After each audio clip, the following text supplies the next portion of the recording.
When the Rancho era came to a close in the mid-1800s, Ventura was a sleepy coastal town along the Rincon. It continued that way until the Roaring '20s, when the population almost tripled as the result of a singular event. Standard Oil struck a large oil reserve along Ventura Avenue.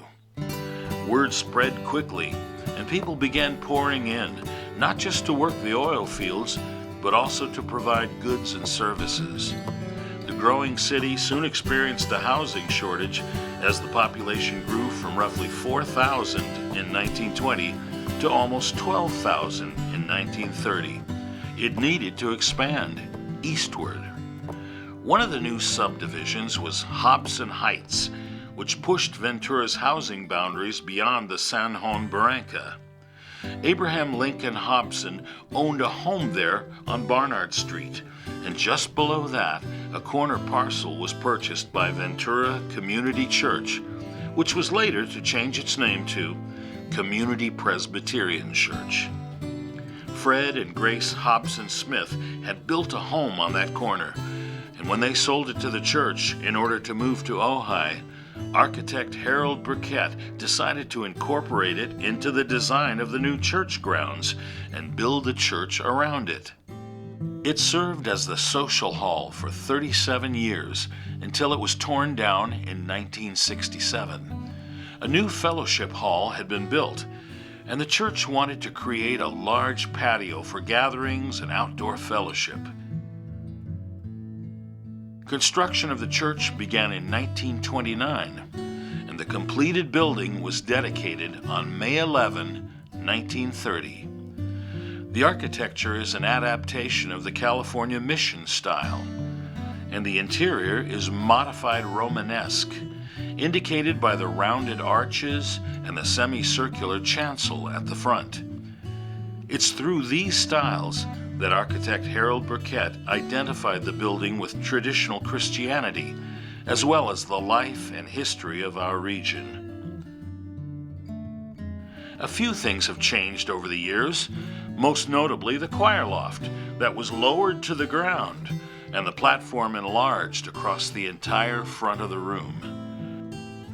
The focal point of the sanctuary is a mural depicting the 12 apostles.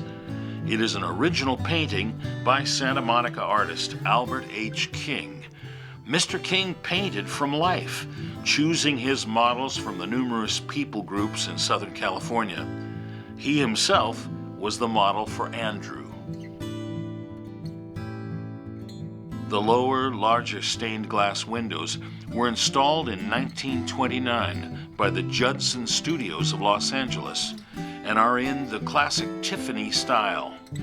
Surrounding the room, they depict the values of charity, the family, nature, science, and peace. The 18 upper windows, known as clerestory windows, symbolically represent high points in the life of Christ, from the Nativity to his resurrection. These windows replaced older paneled windows and were installed in 1962 by Judson Studios. The painted wood ceiling is an adaptation of the honeycomb style found in Mediterranean countries. Many of the tiles are simply artistic designs, but interspersed across the ceiling are also tiles with Christian symbols. A key feature in the sanctuary is the pipe organ. It was built as a 3-manual, 17-rank organ by the Cassavant brothers of Quebec, Canada in 1929. In 1994, it was fully rebuilt and expanded to 32 ranks of pipes, and they are all tucked away high on the front wall behind the shutters and fabric panels. In 1873, when our church was located at the corner of Oak and Meta, now Thompson Boulevard, we purchased a bell and hung it in the tower.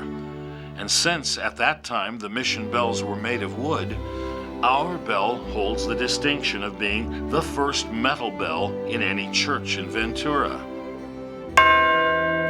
We think that fact has a nice ring to it. Lastly, looking up, we see the tower, which is visible from many points in the city.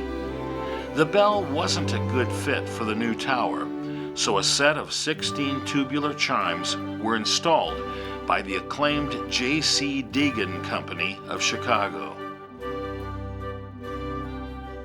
Over the years, they have played many different melodies, but today's tower plays the famous Westminster chimes and sounds the Big Ben hour bell. Community Presbyterian is proud to be part of the history of Hobson Heights and to be known as the church up on the hill.